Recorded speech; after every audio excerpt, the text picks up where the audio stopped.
મહિમા. આપણે આ શબ્દ ઘણીવાર સાંભળ્યો હશે, બરાબર?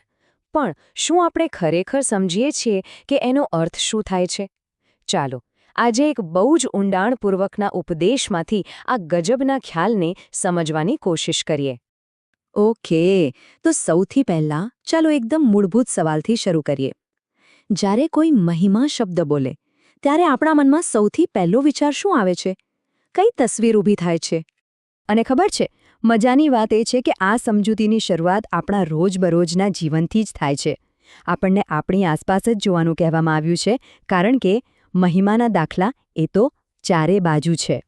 વિચારો, કોઈની અદ્ભુત ગાવાની કળા હોય, કોઈની પાસે જબરદસ્ત તાકાત કે સત્તા હોય, અથવા તો કોઈ પાસે ખૂબ જ ધન દૌલત હોય. આ બધી એવી વસ્તુઓ છે, એવા ગુણો છે જે આપણને પ્રભાવિત કરી દે છે, આપણું ધ્યાન ખેંચે છે. બસ આને જ આપણે કહી શકીએ માનવ મહિમા. પણ અહીંથી જ આખી વાત એકદમ રસપ્રદ વળાંક લે છે. કારણ કે માનવ મહિમાની આ જે સમજ છે ને, એને બિલકુલ સામે એક સાવ જ અલગ માપદંડ મૂકવામાં આવ્યો છે. અને આ માપદંડ એવો છે જે આખા ખ્યાલને જ ફેરવી નાખે છે. રોમનોને પત્રમાંથી આ વચન જુઓ, એકદમ સીધી વાત કરે છે. એ કહે છે કે આપણી એટલે કે મનુષ્યની સિદ્ધિઓ અને પરમેશ્વરની મહિમા વચ્ચે એક બહુ જ મોટી ઊંડી ખાઈ છે. ભલે આપણે ગમે તેટલા પ્રભાવશાળી કેમ ન હોઈએ, એ માપદંડ સુધી પહોંચવું અશક્ય છે. તો આ પોઈન્ટ સમજવો ખૂબ જ જરૂરી છે. પરમેશ્વરની મહિમા એટલે માણસની સિદ્ધિઓનું કોઈ મોટો વર્ઝન નથી. ના, બિલકુલ નહીં. એ તો સાવ અલગ જ કેટેગરી છે. એ શું છે? એ છે પરમેશ્વરની અનંત શક્તિ, એમનું જ્ઞાન, એમનું ચારિત્ર્ય, એમની ભલાઈનું પ્રગટ થવું. હવે આ વાતને ફક્ત વ્યાખ્યાથી નહીં, પણ ઉદાહરણોથી સમજીએ. આ ઉપદેશમાં કેટલીક એવી શક્તિશાળી વાર્તાઓ છે જે આ ખ્યાલને જીવંત કરી દે છે. ચાલો, એમાંથી બે મુખ્ય ઉદાહરણો જોઈએ. પહેલી વાર્તા છે લાઝરસની. વિચારો, 4 દિવસથી મૃતદેહ કબરમાં છે, બધી આશાઓ પૂરી થઈ ગઈ છે, અને એવામાં જ્યારે માનવ શંકા અને નિરાશા ચરમસીમાએ છે, ત્યારે પરમેશ્વરની મહિમા પ્રગટ થાય છે. કેવી રીતે? મૃત્યુ પર જીવન આપનારી શક્તિ તરીકે. આ એક એવું નાટકીય પ્રદર્શન છે જે બધી શંકાઓને દૂર કરી દે છે. અને પછી આ બીજું ઉદાહરણ જુઓ. એક માણસ જે જન્મથી જ અંધ છે. અહીં મહિમાનું એક સાવ જુદું જ પાસું સામે આવે છે.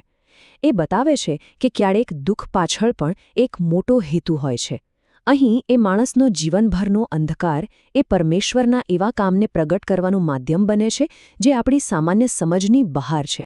સારું, તો આપણે આ બે શક્તિશાળી ઉદાહરણો જોયા, પણ આનાથી એક મોટો સવાલ ઊભો થાય છે. જ્યારે કોઈ વ્યક્તિ આવી દૈવી મહિમાનો સાક્ષાત્કાર કરે, ત્યારે એના પર શું અસર થાય છે? શું બદલાય છે? જો, આ કોઈ સામાન્ય અનુભવ નથી કે જોયું અને ભૂલી ગયા. ના, આ એક એવો અનુભવ છે જે વ્યક્તિને અંદરથી બદલી નાખે છે.